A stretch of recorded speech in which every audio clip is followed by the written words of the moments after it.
Koja je to najveća žrtva u istoriji Srbije? Miloša Obilića? Ili možda Stevana Sinđelića? Ako biste mene pitali, odgovorio bih vam da je najveća žrtva u istoriji Srbije žrtva branilaca Beograda 1915. godine. Posle poraza na Kolubari, za komandanta Austro-Ugarske balkanske armije dolazi nemački feldmaršal August von Mackensen i ta armija biva popunjena nemačkim vojnicima. Prestonicu Srbije je branilo 20 bataljona pešadije sa 77 topova i 2 eskadrona konjica. Srpske jedinice su jedva bile dovoljne da pokriju širinu fronta, a rezerve su bile malobrojne. Snage koje su napadale Beograd su bile sačinjene od 3. Austro-Ugarske armije, kao i 22. nemačkog korpusa.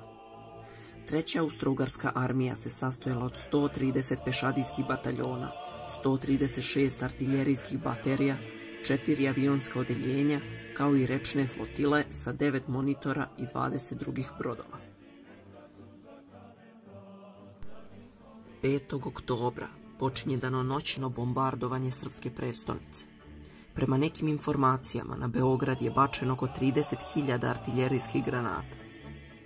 2 dana kasnije počelo je iskrcavanje neprijateljske pešadije preko Save i Dunava. Neprijatelju je prvo pružan otpor mitraljezima i ručnim bombama, a zatim je počela borba prsa u prsa. Borbe su trajale 4 dana i u njima je pored vojske učestvovao veliki broj civilnog stanovništva, kada su žene, starci i deca uzimali puške stradalih vojnika i priključivali se borbi. Ljudske žrtve su se uvećavale, a pojačanje nije stizalo. Iako je možda bilo najlogičnije povući se, branioci se odlučuju na kontranapad predvođen čuvenim rečima majora Dragutina Gavrilovića. Tačno u 3 časa neprijatelj se ima razbiti vašim silnim jurišom, razneti vašim bombama i bajonetima. Obraz Beograda, naše prestonice, ima da bude svetao.